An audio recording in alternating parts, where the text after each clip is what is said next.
தமிழ்நாடு சட்டமன்ற பேரவைத் தலைவர் அவர்களே, மாண்புமிகு அமைச்சர்கள், நீதியரசர்கள், எம்எல்ஏஸ், எம்பிஸ், உள்ளாட்சி பிரதிநிதிகள், தலைமை செயலாளர் உள்ளிட்ட அரசு அதிகாரிகள், நம்ம தாய்நாட்டின் சுதந்திர போராட்டத்தில் பங்கேற்று இன்னைக்கும் வாழ்ந்துட்டு இருக்கிற தியாகிகள், தற்போது குடும்ப ஓய்வூதியம் பெற்று வரும் சுதந்திர போராட்ட தியாகிகளின் வாரிசுதாரர்கள், டிஜிபி உள்ளிட்ட அனைத்து காவல்துறை அதிகாரிகள், முப்படைகளை சேர்ந்த அலுவலர்கள், வீரர்கள், சிறப்பு விருந்தினர்கள், இன்னைக்கு இந்த சுதந்திர தினத்தில் கோட்டையில் கொடியேற்றுறத பார்க்க வந்திருக்கிற பொதுமக்களுக்கும், இந்த சுதந்திர தினத்தை கொண்டாடிக்கிட்டு இருக்கிற என் நெஞ்சில் குடியிருக்கும்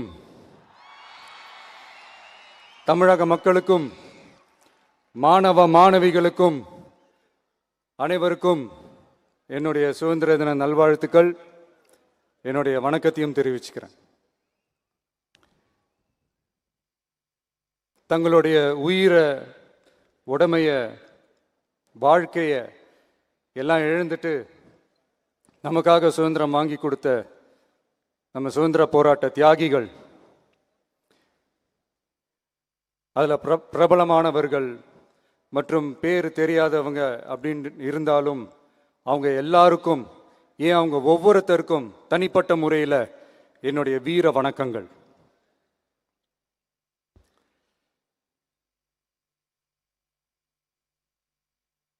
நம்மளை ஒரு அடிமை மாதிரி வச்சிருக்காங்க அப்படின்னு தெரிஞ்சிட்டாலே மக்கள் மத்தியில் ஆட்டோமேட்டிக்காக ஒரு ஒற்றுமை ஒன்று வர ஆரம்பிக்கும். எல்லாரும் ஒரே மாதிரி யோசிச்சு ஒன்று சேர ஆரம்பிப்பாங்க. அப்படி ஒன்று சேர்ற இடத்துல தான் சாதி உடையும், மதம் உடையும், மொழி, இனம், இந்த மாதிரி எல்லாமே உடஞ்சி நொறுங்கும். அப்படி உடஞ்சி நொறுங்குற இடத்துல தான் கிடைக்கிறது தான் உண்மையான சுதந்திரம். அதுதான் நம்ம மகாத்மா காந்திஜி அவர்கள் அவங்களுடைய தலைமையில் 1947 இதே இந்த ஆகஸ்ட் 15 நமக்கு அந்த சுதந்திரம் கிடைச்சிது. இன்னைக்கு நம்ம எல்லாரும் அந்த சுதந்திரத்தை கெட்டியாக பிடிச்சிக்கிட்டு படிப்படியாக டெவலப் ஆகி வந்துக்கிட்டே இருக்கிறோம். அந்த டெவலப்மெண்ட்ஸை அடுத்தடுத்த கட்டத்துக்கு கொண்டு போக வேண்டியது நம்ம எல்லாருடைய ஒரு கடமையும் கூட. இந்த நேரத்தில் நம்ம தமிழ்நாட்டை லஞ்சத்திலேருந்து, ஊழல்லேருந்து காப்பாற்றுறதும் ஒரு மிகப்பெரிய ஒரு விடுதலைக்கு சமமான ஒரு விஷயந்தான். அதை நோக்கி தான் நம்ம அரசும் செயல்பட்டுக்கிட்டு வந்துக்கிட்டு இருக்கு.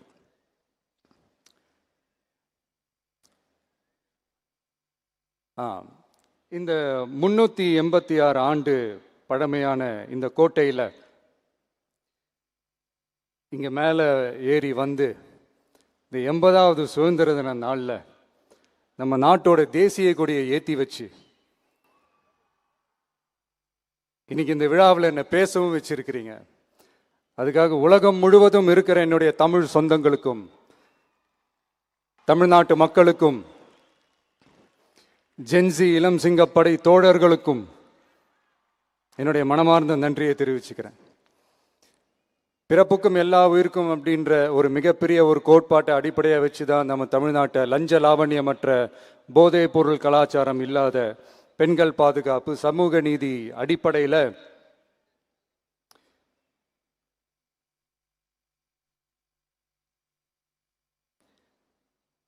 ஒரு வெளிப்படையான, ஒரு உண்மையான, ஒரு நேர்மையான ஒரு நிர்வாகமாக இதை நாம் செயல்பட்டுக்கிட்டு வந்துக்கிட்டு இருக்கிறோம். பொது வாழ்வில் சமரசம் இருக்கவே கூடாது.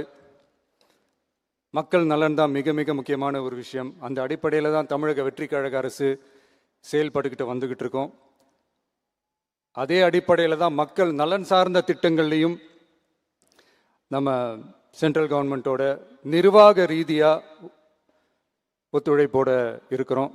But at the same time நம்ம தமிழ்நாடு கொள்கைகள்னு வந்துட்டா மாநில உரிமைகளுக்கு எதிரான முடிவுகள்லையும் சரி, தமிழ்நாட்டுக்கு எதிரான கொள்கை முடிவுகள்லையும் சரி, நம்ம டிவிகே அரசு எப்பவுமே எதிர்க்கும். அதில் எந்த மாற்று கருத்துமே கிடையாது. அதே மாதிரி இதுக்கு முன்னாடி நிறையா திட்டங்கள்லாம் கொண்டு வந்திருக்காங்க. அதில் எதெல்லாம் மக்களுக்கு யூஸ்ஃபுல்லாக இருக்கிற மாதிரி திட்டங்கள் இருக்கோ அதெல்லாம் கண்டினியூ பண்ணிக்கிட்டு தான் இருக்கிறோம். ஃபார் எக்ஸாம்பிள், ஜெயலலிதா மேடம் கொண்டு வந்த அம்மா உணவகம் திட்டம், அது இன்னும் மெருகேற்றி கண்டினியூ பண்ணிக்கிட்டு தான் இருக்கிறோம். அது மாதிரி காலை உணவு திட்டம், அதையும் இன்னும் விரிவுபடுத்தி 6th ஸ்டாண்டர்ட்லேருந்து 8th ஸ்டாண்டர்ட் வரைக்கும் அதையும் விரிவுபடுத்தி வர செப்டம்பர் 17ஆம் தேதி பெரியார் அவர்களுடைய பிறந்த நாள் அன்னைக்கு அதை தொடங்க இருக்கிறோம். ஸோ நம்மளுடைய அரசு, உங்களுடைய அரசு இந்த 3 மாதம் ஆகுது. இந்த 3 மாதத்தில் விவசாயிகளின் பயிர்க்கடன் ரூபாய் 5932.23 கோடி தள்ளுபடி செய்யப்பட்டுள்ளது. குறுவை சாகுபடி தொகுப்பு திட்டத்திற்கு ரூபாய் 134.83 கோடி வழங்கப்பட்டுள்ளது. ஒன்றிய அரசு நிதியுடன் ரூபாய் 12,642 கோடியில் 125 நாள் வேலைவாய்ப்பு திட்டம் மற்றும் ஜல் ஜீவன் குடிநீர் திட்டம் ரூபாய் 18,123.05 கோடியில் செயல்பாட்டிற்கு கொண்டு வரப்பட்டுள்ளது. சுகாதாரத்துறையில் சேவைக்கு நலம் AI செயலி கொண்டு வரப்பட்டுள்ளது.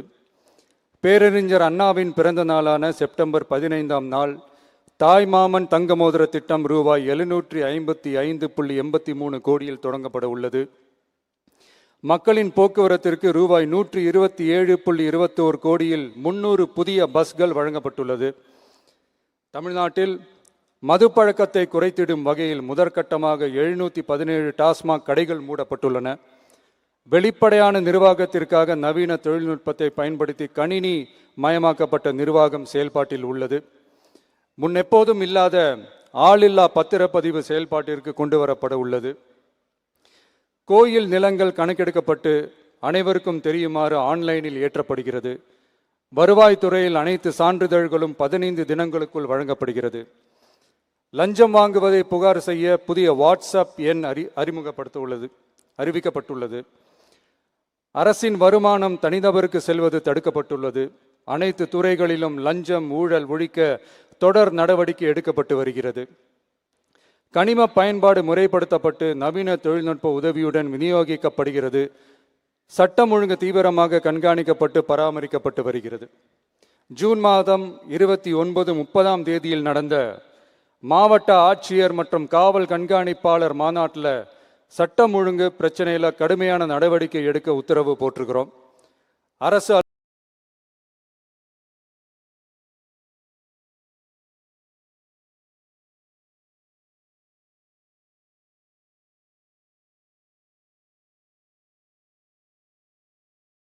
அலுவலகங்கள், காவல் நிலையங்களும் சொல்லியிருக்கிறோம்.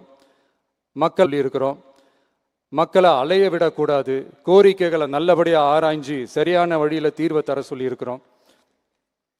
சுதந்திர போராட்ட தியாகிகள் தங்கள் உயிரை தியாகம் செஞ்சு கிடைச்ச சுதந்திரம் மிக சிலருக்கான சுதந்திரமாக மட்டும் இல்லாமல் ஒவ்வொரு இந்திய குடிமகனுக்கும் சுய மரியாதை, சம உரிமை, சம வாய்ப்பு மற்றும் கண்ணியமான வாழ்க்கையை வழங்கும் உண்மையான மக்கள் சுதந்திரமாக இருக்கணுங்கிறதே எல்லாரோட மிகப்பெரிய எதிர்பார்ப்பாக இருக்குது.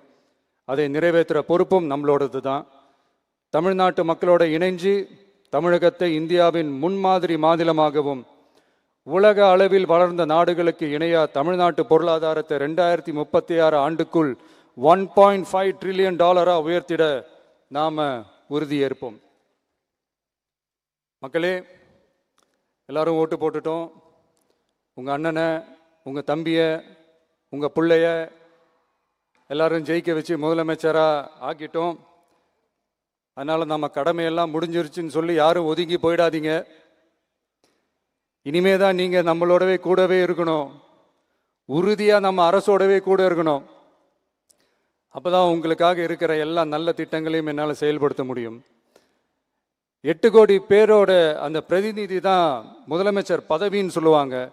அதனால தான் சொல்கிறேன், மக்கள் தான் ஆட்சியாளர்கள். இங்கே நான் எல்லாருமே, அங்கே இருக்கிறவங்க எல்லாருமே மக்களோட சர்வன்ட்ஸ். அப்படி தான் நான் அதை பார்க்குறேன். ஸோ வாங்க எல்லாருமா சேர்ந்து நம்ம கடமையை சேர்ந்து செய்வோம்.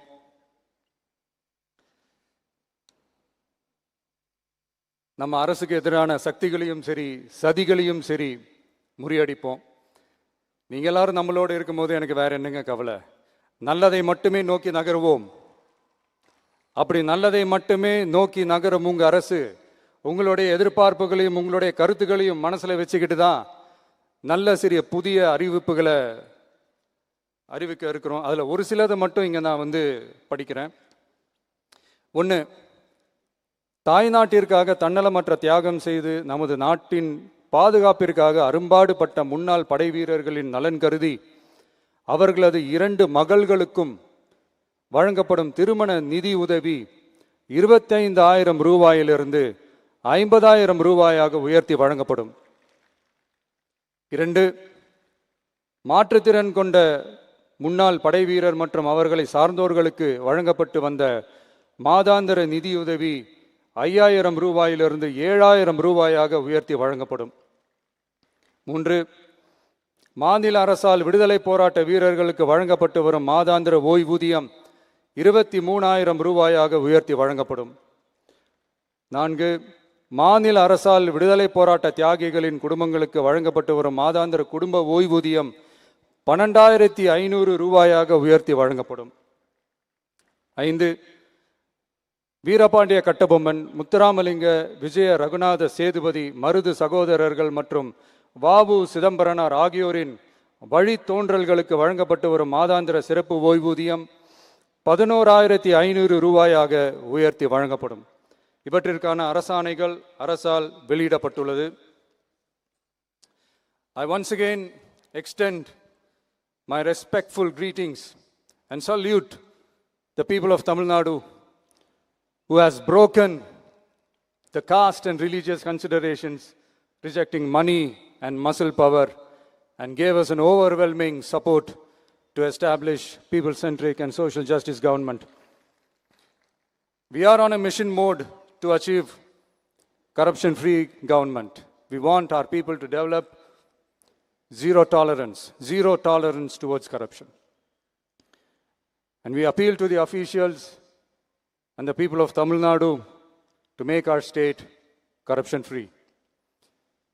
இன்னைக்கு இந்த விழாவில் பரிசு வாங்க போற, பாராட்டுகளை வாங்க போற, விருதுகளை வாங்க போற அனைவருக்கும் என்னுடைய வாழ்த்துக்களை தெரிவிச்சுக்கிறேன்.